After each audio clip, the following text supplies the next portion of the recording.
Assalamualaikum warahmatullahi wabarakatuh.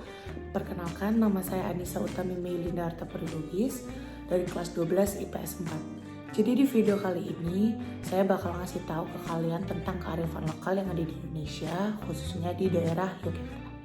Kalian nih yang belum tahu, ternyata Jogja ini pernah loh jadi ibu kota negara, dan Jogja ini nggak pernah dijajah sama bangsa Eropa, terutama Belanda. Dan daerah istimewa Yogyakarta ini, dia merupakan daerah otonom sekat provinsi yang terletak di Jawa Tengah dan dikuasai oleh Sri Sultan Hamengkubuwono X. Pemilihan kekuasaan ini tuh nggak dipilih secara demokratis, melainkan secara turun-temurun.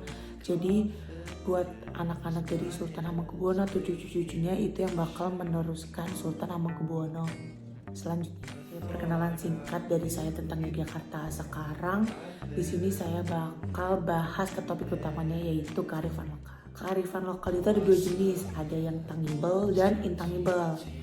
Jadi yang tangible itu tuh dia berwujud atau berfisik seperti candi, taman, makanan, tarian, itu tangible.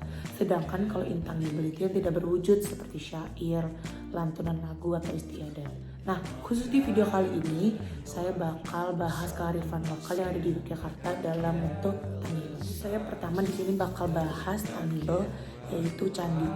Buat kalian nih, pasti kalian tahu banget kan, di Jogja itu terkenal candi, Prambanan, dan Borobudur, ya kan.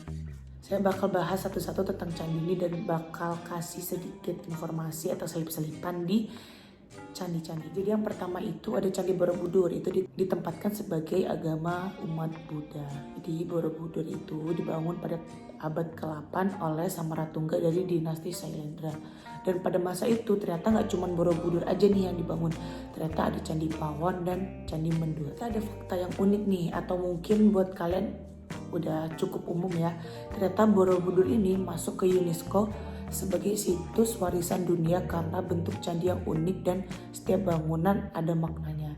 Buat kalian nih yang udah pernah ke Candi Borobudur, pasti kalian udah ngeliat kan banyak relief-relief yang setiap sudutnya itu pasti berbeda.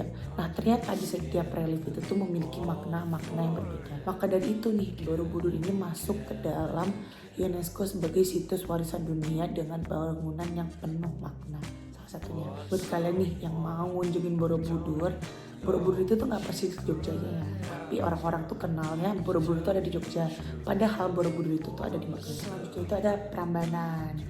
Kalian pasti juga tahu kan Prambanan. Nah, Prambanan ini ditempatkan untuk umat Hindu, atau nama lain dari Prambanan ini adalah Candi Roro Jonggrang. Candi Prambanan ini dibangun pada 850 Masehi oleh Rakai Pikatan, yang akhirnya itu dikembangkan oleh Balitung Mahasumbu dari Kerajaan Mataram. Ternyata Prambanan ini juga masuk ke UNESCO loh, sebagai candi Hindu terbesar di Indonesia dan menjadi salah satu candi terindah di Asia Tenggara. Buat kalian nih yang tertarik juga buat ngunjungin Prambanan, Candi Prambanan itu ada di Kecamatan Prambanan, Kabupaten Sleman, daerah istimewa. Ini aku bakal bahas salah satu taman yang ada di Indonesia yang terkenal, yaitu Taman Sari. Nah, jadi Taman Sari ini dibangun pada tahun 1757 oleh Sultan Hamengkubuwono I, yang ternyata itu adalah bekas taman keraton Ngayogyakarta Diningrat. Tapi untuk sekarang Taman Sari itu udah jadi tempat wisata. Nah, dulunya Taman Sari ini adalah tempat perberhentian kuda oleh Sasuhunan Pakubuwono II, yang mereka tuh bakal jalan ke Imogiri. Jadi kayak ini tempat pemberhentiannya gitulah sebelum mereka jalan ke Imogirinya. Ada tarian nih, jadi di Jogja itu banyak tarian yang terkenal.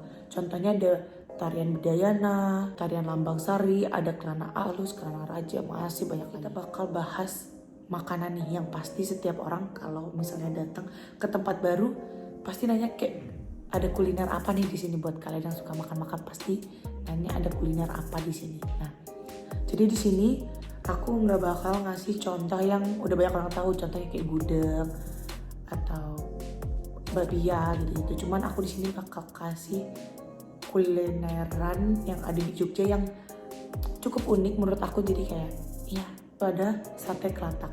Buat kalian yang nggak tahu sate kelatak itu apa, jadi sate kelatak itu adalah sate yang terbuat dari daging kambing, dan kelatak itu artinya pembakaran terbuka. Jadi ini tuh bakar-bakarnya itu di ruangan terbuka atau outdoor gitu. Dan uniknya sate kelatak ini tuh disajiin sama kuah gitu. Dan biasanya kan kalau sate-sate itu kan ditusuknya kan pakai kayak stick kayu gitu, sedangkan kalau sate katak itu tuh dia pakai besi. Nah itu tadi adalah contoh kearifan lokal yang ada di Yogyakarta. Kalian makin penasaran gak sih sama Yogyakarta, atau mungkin kalian semakin tertarik buat ke Yogyakarta, buat datang ke wisata-wisatanya, karena di Yogyakarta itu sebenarnya lebih banyak lagi peninggalan-peninggalan bersejarah atau kearifan lokal yang kalian tuh bisa explore. Jadi yang saya jelasin ini sebenarnya masih bagian dari sedikitnya. Buat kalian yang pengen lebih tahu banyak, kalian bisa datang ke Yogyakarta. Sekian dari saya. Wassalamualaikum warahmatullahi wabarakatuh.